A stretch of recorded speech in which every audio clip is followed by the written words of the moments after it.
2024 లేదా 25లో డిగ్రీ లేదా బీటెక్ చదివారా? సాఫ్ట్‌వేర్ జాబ్ కోసం ఎదురు చూస్తున్నారా? అయితే కోడ్ జ్ఞాన్ 100 డేస్ కోర్సులో చేరండి. జాబ్ సాధించండి. నమస్కారం సార్. నమస్తే అండి సిరి గారు. యాజ్ యూజువల్‌గా మీకు కూడా తెలిసిన విషయమే. ప్రతి ఒక్కరు ఈ మధ్య కాలంలో అందరికి ఎక్కువగా ప్రిఫరెన్స్ ఇస్తున్నారు అని చెప్పొచ్చు. అలా ఎవరైనా కూడా సెలూన్‌కెళ్ళినప్పుడు వాళ్ళు చేసే చిన్న తప్పిదం వల్ల హెయిర్ కట్‌లో అయినా, లేదంటే ఫేషియల్ చేసేటప్పుడు ఫేస్ మీద ఏమన్నా ఇబ్బందికరంగా చేసిన ప్రాసెస్‌లో అలా ఒక క్లయింట్‌కి కనుక ఇబ్బంది పడితే వాళ్ళ మీద నష్టపరిహారం చెల్లించే అవకాశం ఉంటుందంటారా? దీనికి సంబంధించి రీసెంట్‌గానే సుప్రీంకోర్టు ఒక కీలకమైన తీర్పునైతే ఇవ్వడం జరిగింది. సో, ఇంతకీ ఆ కేస్ ఏంటి? ఆ కేస్‌కి సంబంధించిన లేటెస్ట్ అప్డేట్స్ ఏంటి? రీసెంట్‌గా సుప్రీంకోర్టు మీరు అడిగినటువంటి విషయానికి సంబంధించి ఒక తీర్పు ఇవ్వడం అయితే జరిగింది.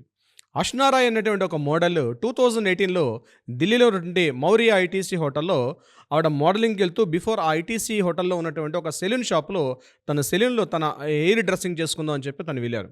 2018లో అక్కడ అమౌంట్ పే చేశారు. అమౌంట్ పే చేసిన తర్వాత హెయిర్ డ్రెస్సర్ కొంత హెయిర్ కటింగ్ కూడా చేశారు. కానీ తరువాత ఆ హెయిర్ సెలూన్‌లో ఉన్నటువంటి అక్కడ ఉన్నటువంటి ఎవరైతే ఆ చేసినటువంటి ఆ బార్బర్స్ ఉంటారో వాళ్ళందరూ కూడా రాంగ్‌గా చేయడం వల్ల ఎంటైర్ తన ఫోటోషూటు, తన కెరియరు, తన గైడెన్స్ మొత్తం లైఫ్ అంతా కూడా స్పాయిల్ అయింది.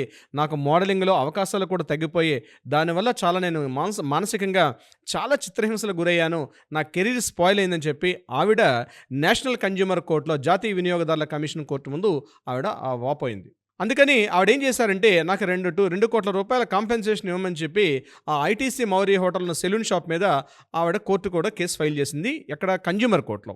కన్జ్యూమర్‌గా అన్ని రైట్స్ ఉంటాయి మనకి. ఇప్పుడు మీరు అడిగినట్టుగా ఫేషియల్స్ చేసుకున్నా, హెయిర్ డ్రెస్సింగ్ చేసుకున్నా ప్రతిదీ కన్జ్యూమర్ రైట్‌గా అంటే మనం ఒక వస్తువు, ఒక సేవలు గాని, ఒక వస్తువులు గాని పర్చేజ్ చేసేటప్పుడు మనకి వినియోగదారుగా కన్జ్యూమర్‌గా మనకొక రైట్ ఉంటుంది.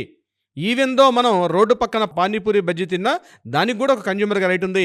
థియేటర్లో సినిమా చూడడానికి వెళ్ళేటప్పుడు కూడా ఆ థియేటర్లో సినిమా టికెట్లు పర్చేజ్ చేసినప్పుడు కూడా మనకు ప్రాపర్గా అక్కడ లైటింగ్ కానీ సౌండ్ కానీ ఏది లేకపోయినా మనకు ఆ కన్జ్యూమర్గా మనకు అక్కడ రైట్ ఉంటుంది. మనం కోర్టుకు వెళ్ళి ఫైల్ చేసుకునే అవకాశం చిన్నవి అని చెప్పి మనం పక్కన పెట్టాల్సిన అవసరం లేదు.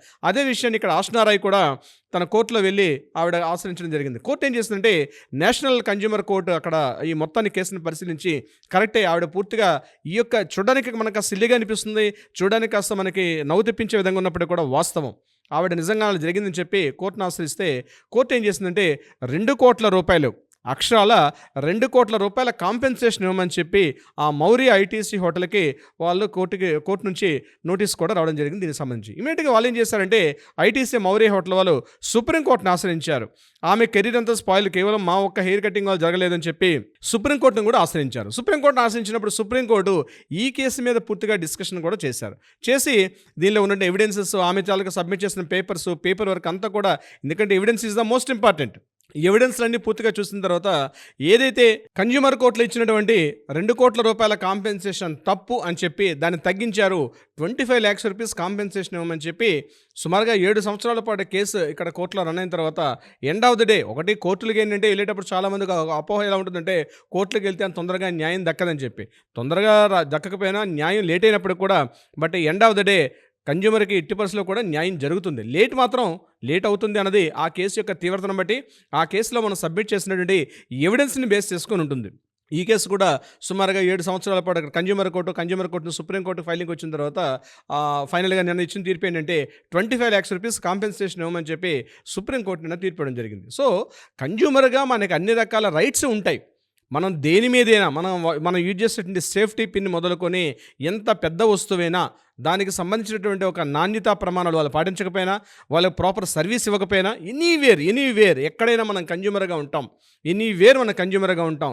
అక్కడ వస్తు సేవల లోపం కానీ, నాణ్యతా ప్రమాణాలు పాటించకపోవడం కానీ, ఎనీథింగ్ ఎప్పుడైనా మనం అబ్జర్వ్ చేసినప్పుడు మనలో మనం కుమిలిపోతూ బాధపడుతూ నేను మోసపోయానే అని చెప్పి బాధపడిపోకుండా మనం ఇమీడియట్గా దగ్గరలో ఉన్నటువంటి కన్జ్యూమర్ కోర్టులో చాలా తక్కువ మొత్తంలో మనం ఒక 20 రూపీస్ కోర్టు ఫీజు ఉంటుంది. ఎవరికి వారే వేసుకోవచ్చు. కన్జ్యూమర్ కోర్టులో అడ్వకేట్ అవసరం కూడా లేదు.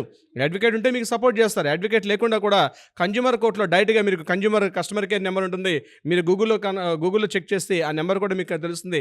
డైరెక్ట్గా మీరు ఒక లెటర్ రాసి లేకపోతే మీరు డైరెక్ట్గా వాయిస్ కాల్లో కూడా మీరు కన్జ్యూమర్ కోర్టులో ఫైల్ చేసుకునే అవకాశం కూడా ఉంటుంది ఈ కేసుకు సంబంధించి కన్జ్యూమర్ కోర్టులో. ఇప్పుడు నేను చెప్పిన ఉదాహరణ కూడా అటువంటిదే. సో అల్టిమేట్లీ ఏంటంటే end of the day consumer right ఉంటుంది, కన్జ్యూమర్ హక్కు ఉంటుంది.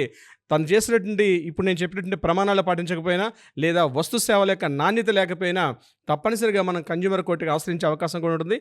చాలా లెస్ ఛార్జెస్తో ఉంటే మీరే రకంగా ఇబ్బందులు పడుతున్నా ఎక్కడైనా సరే, మొన్న రీసెంట్గా మనకి ఎయిర్పోర్ట్లో మనం చూసాం. అప్పుడు ఇండిగో ఫ్లైట్స్ టికెట్స్ అన్ని బుక్ చేసుకొని ట్రావెలింగ్కి వెళ్ళేసరికల్లా ఫ్లైట్స్ అన్ని కూడా వద్దాయి.